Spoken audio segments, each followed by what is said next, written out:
Hi everyone, Titus here for part 6 of our Teleportation Pad mini-series, and in this video, we'll be UV unwrapping our low poly model and color ID tagging our high poly model to prepare for the texturing process. This will be a quick and simple tutorial to follow, so let's not waste any time, jump right into it.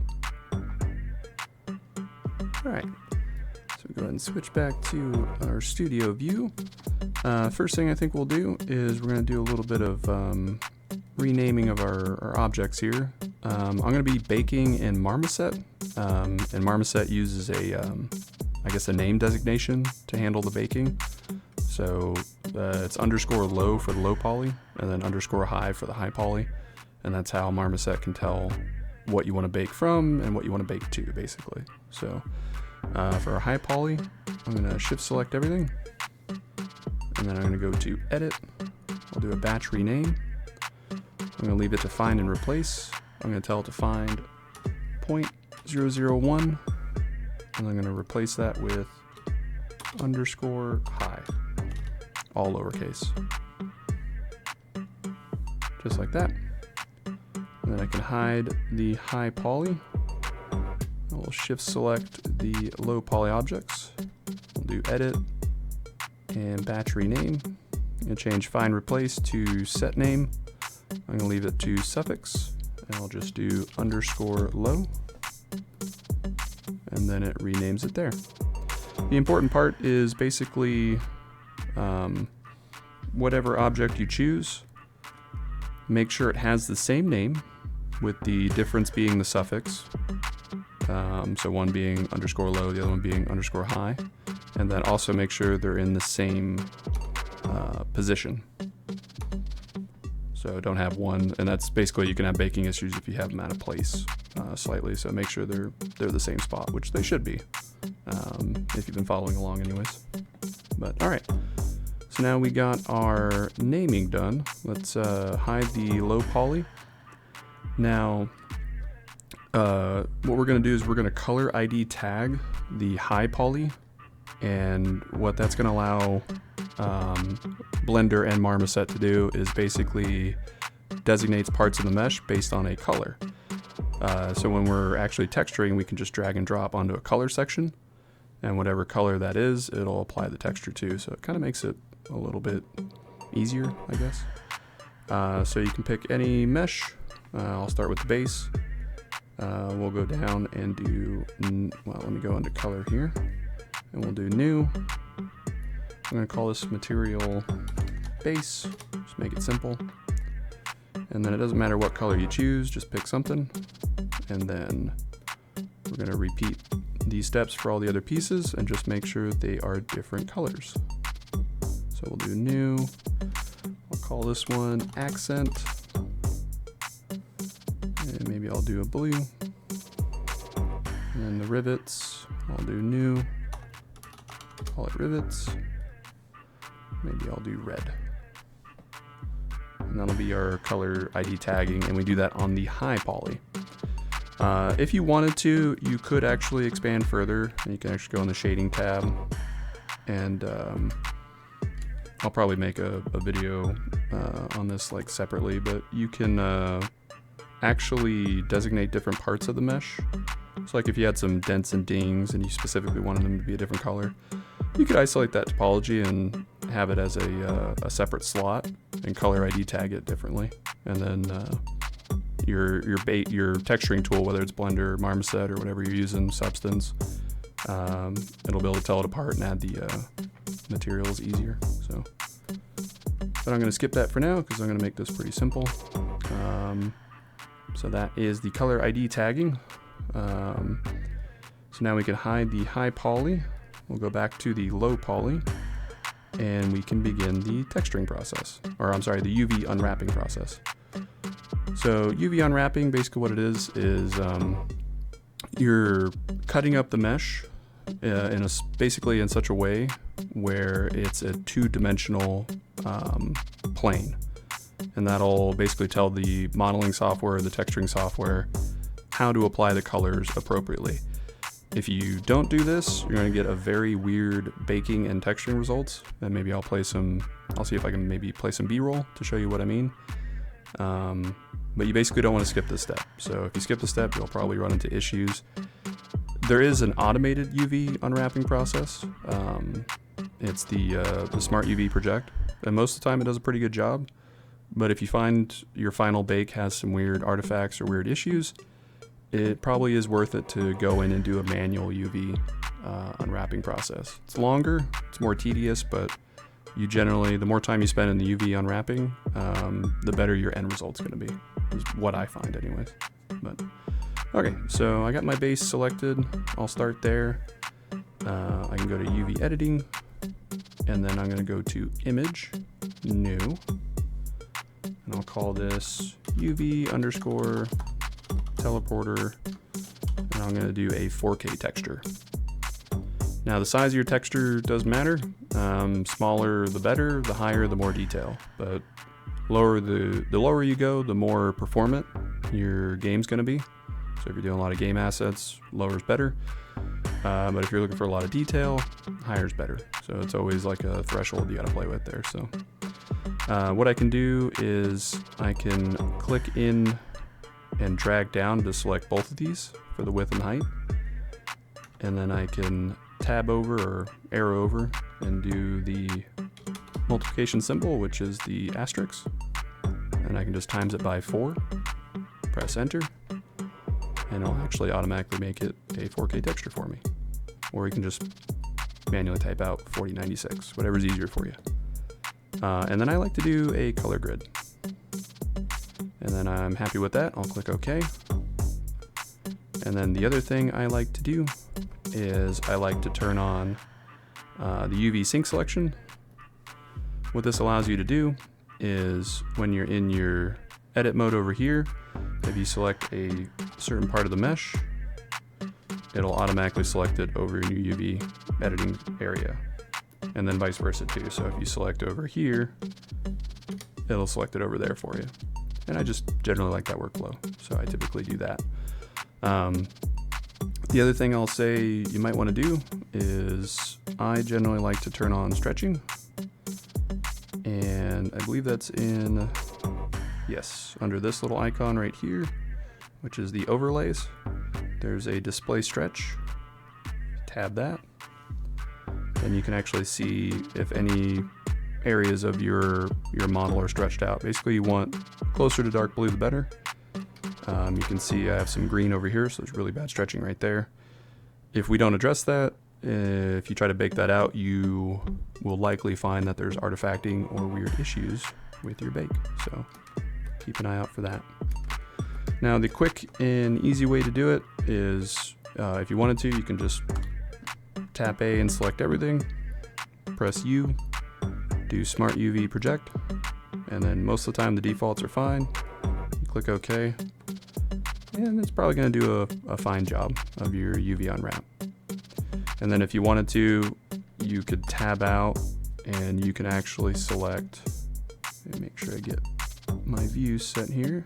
I'm going to turn off the camera and light for now. Perfect. All right, so I could just select all. So I got my accent, base, and rivets in the low. Tab into edit mode. And then I can press A to select everything. Press U and do a Smart UV Project. Leave the defaults, click OK. And then you got your UV texture done. And this is the automatic process I was talking about. Doesn't take too long. Doesn't do a great job. You can see there's some stretching here and there, and it's also, you got really bad stretching right there. And the shapes are kind of large, and it maybe didn't do a good job of placement, but ultimately you'll probably find that if you do that, you may not have any issues. So you can try just baking with that. But if you do, I'll show you the manual process if you end up having to go that route as well. So I'll tab back in. I'm going to do one at a time. I'm going to start with the base, tab into edit. And what I like to do is I like to do select sharp edges, and then press U, and then I will mark a seam. And you can see it didn't select a lot of items here, so what I can start with is just press, oops, actually before I do that, let me Do my screencast keys. Oh, it's probably gonna be hard to see, but all right, there we go. Hold Alt, and then Shift Alt there. U, mark the seam. I'm gonna hold Alt on this one. U, I'm gonna clear that seam. And then over here, I'm going to keep maybe this one here, and I will mark that as a seam. Alt, select that one, press U, clear that seam. And I think I like that selection breakdown. Basically, just try to imagine like a cylinder, like a can of soup, and you were basically cutting it out like you were trying to put a label on the side. So obviously this doesn't go all the way through, so that wouldn't help us. So press Alt, U, mark seam. Bottom one looks good. And then looks like we got our outer circles there. We'll probably want to do the inner circle as well as a line through it.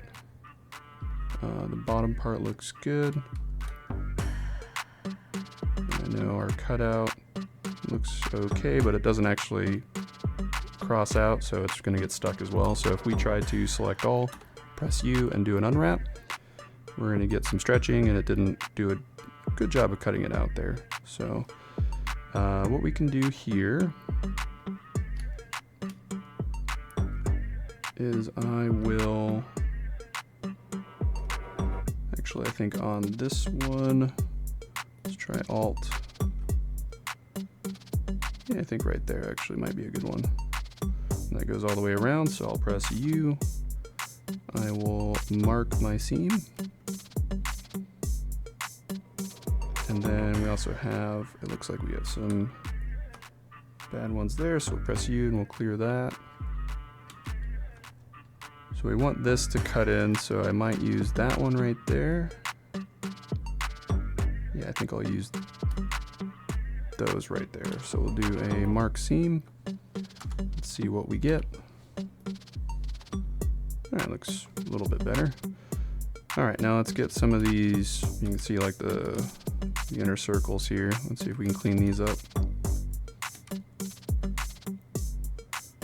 And I think what I'll do is I'll come from this side.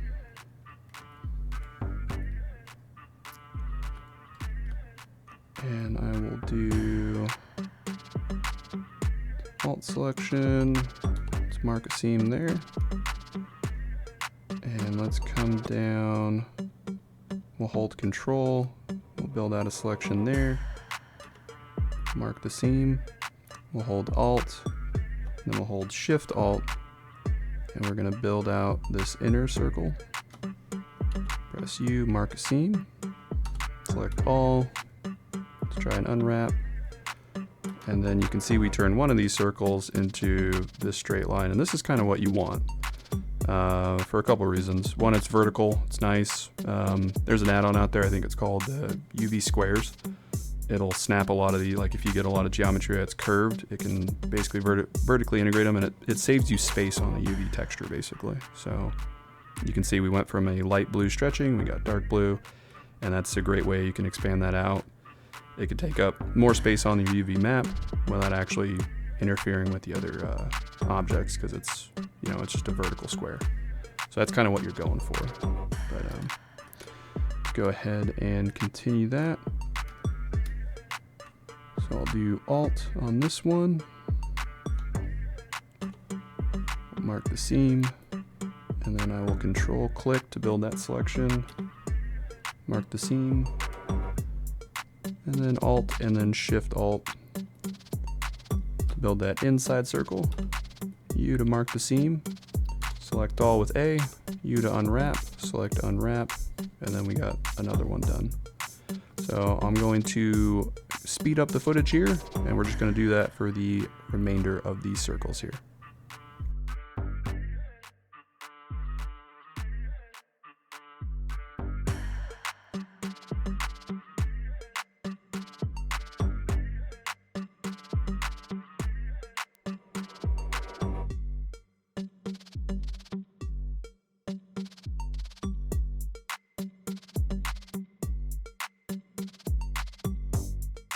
Alright, we're back now. Alright, so we got our circles done. We got our cutouts there. That looks okay. That looks alright. So now, we have a bunch of these huge circles. There's a few ways you can deal with that. You could just go right up the middle, cut them in half, so we can mark a seam there. And then unwrap. And that makes the geometry, if you had the UV squares add-on, it could snap these vertically and you could just put them on the side. I don't have that add-on, so I can't use it, but that's definitely a good way to deal with some of this stuff here. Worst case scenario though, like stuff like this too, you can probably layer on top of each other. You can UV pack it, of course, if you want, but textures can, or objects can share the same texture space if they make sense. So if it's the same object and it's gonna have the same color, then that's typically okay.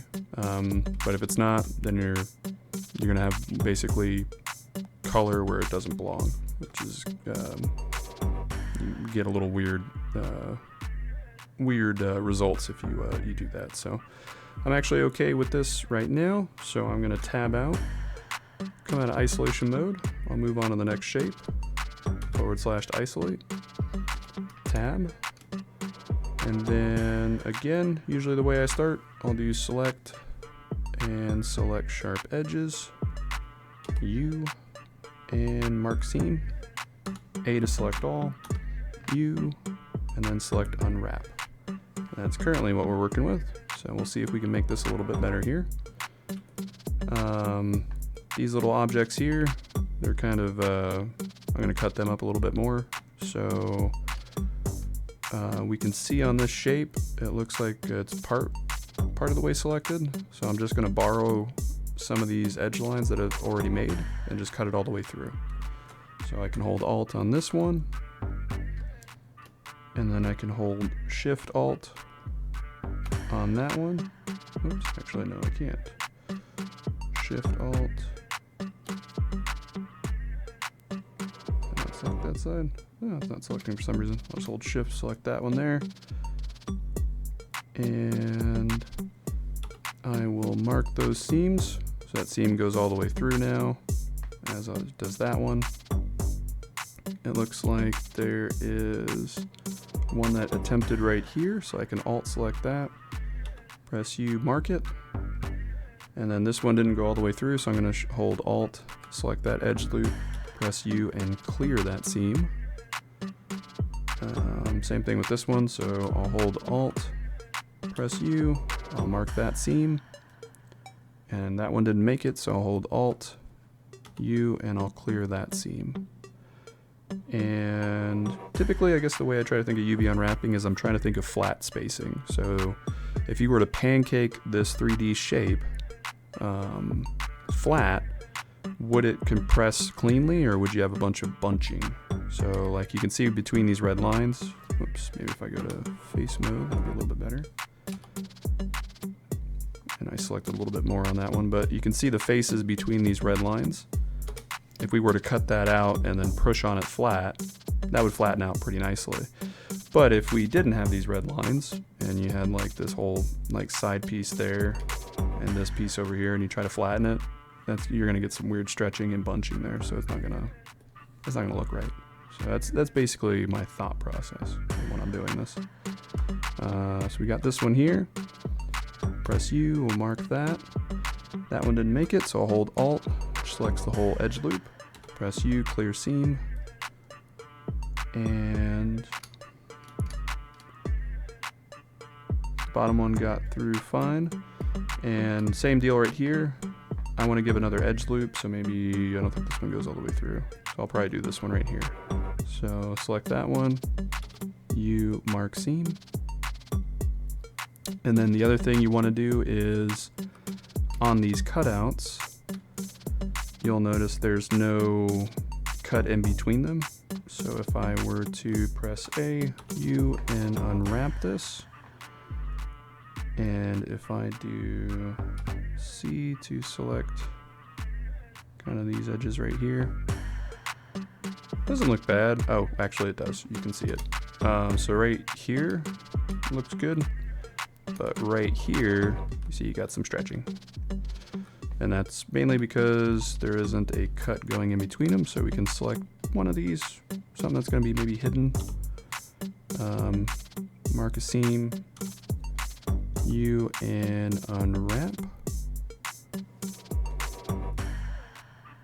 And then that should clean that up, so that stretching is hopefully going to be gone. We're going to need to repeat that for the other cutouts though, so there's a few more in there somewhere. But yeah, that's kind of like basically it. So let's do this cutout over here. And I think we'll just do the inside one. Mark a seam, unwrap.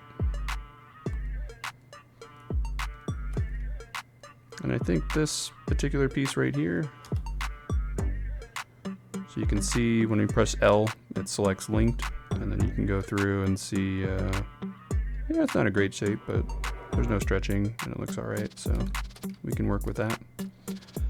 So now let's go ahead and repeat that 2 more times. I'm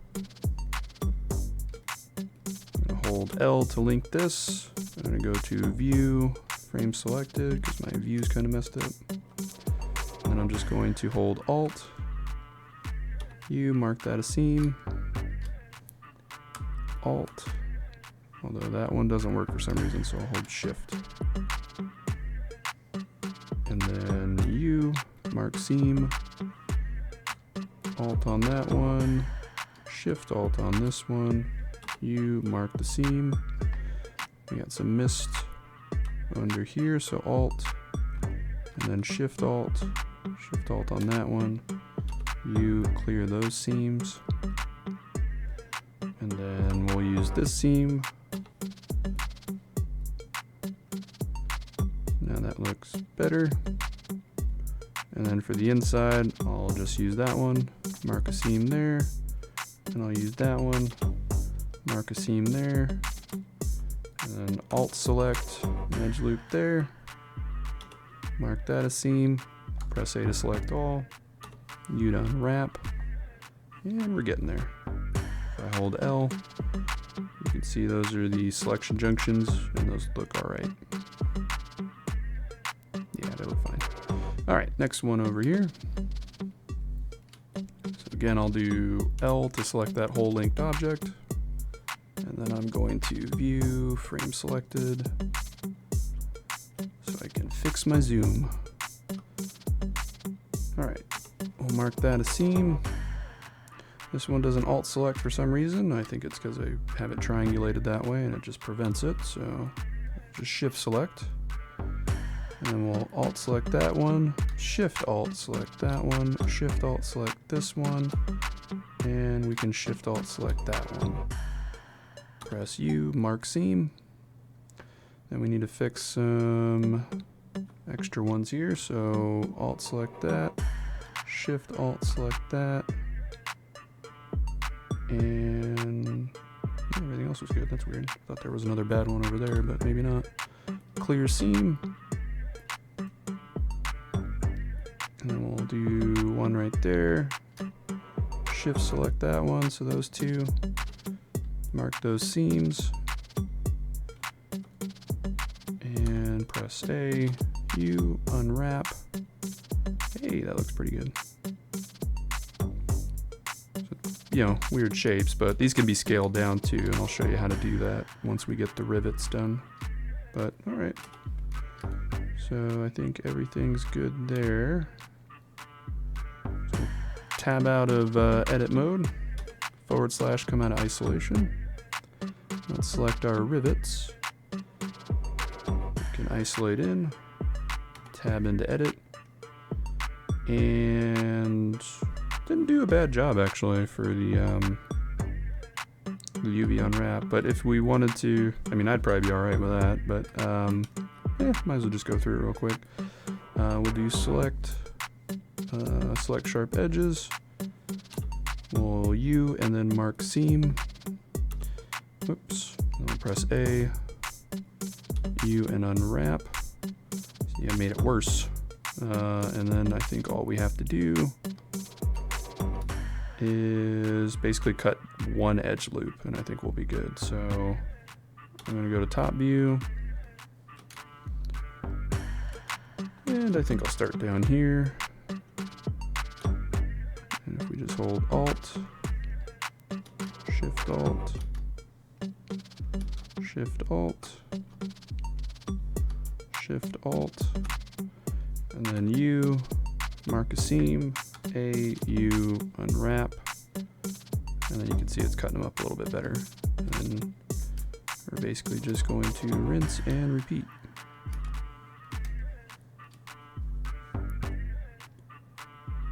When you pick your edge loop, try to pick one that you can imagine your audience is not going to look at, I guess, because that you can, oops, not that one. You want to pick it in a spot where it's not going to be conspicuous. It'll be kind of hidden, I guess, because you can get some weird, like, where like the seam ends, it's very obvious, kind of like on clothing.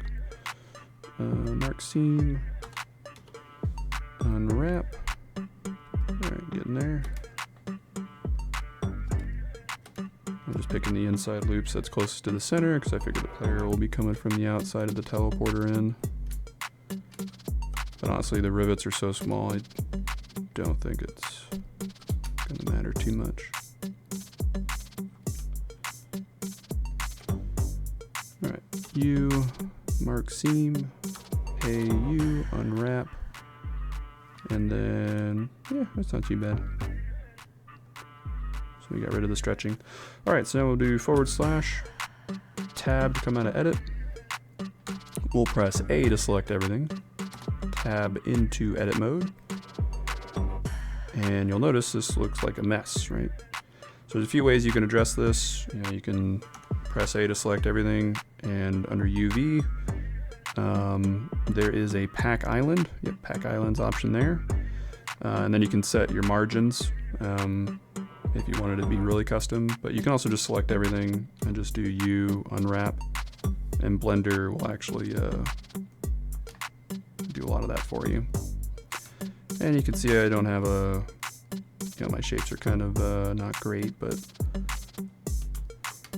for like really advanced UV stuff, you will typically find that you can overlap some stuff on top of other stuff that's going to be sharing the same color. So you might as well share the UV space so you can actually, I guess this is more like optimization talk, but if you really wanted to use like a lower, instead of like a 4K or 8K texture, you want to use like a 1K or a 512.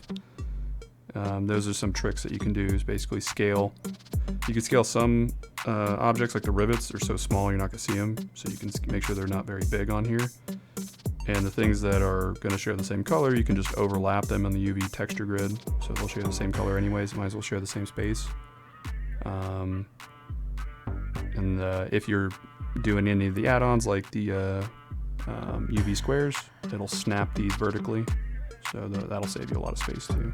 So some tricks you can do. But alright, so that pretty much completes the UV unwrapping. So make sure you go to image and save, and you save your image before you forget. That way you don't lose it. Alright, and that's our low poly, high poly done. So now the last thing we'll want to do is we'll actually want to bring both the high poly and low poly in the scene. And then you press A to select everything. And then you can do File, Export, FBX. Oops. And then I like to do selected objects only. And then pick a name, doesn't matter what. And then if you're doing Unreal Engine like I am, the forward is going to be X forward, the up is going to be Z positive up. And then everything else should be fine. You just hit export, and then you're good to go. Alright, good people, we'll wrap it up here, and in the next video, we'll be working in Marmoset to do the actual baking and texturing process, so we can finally add some color to our model. But as always, thanks for watching, consider subscribing, and see you on the next one.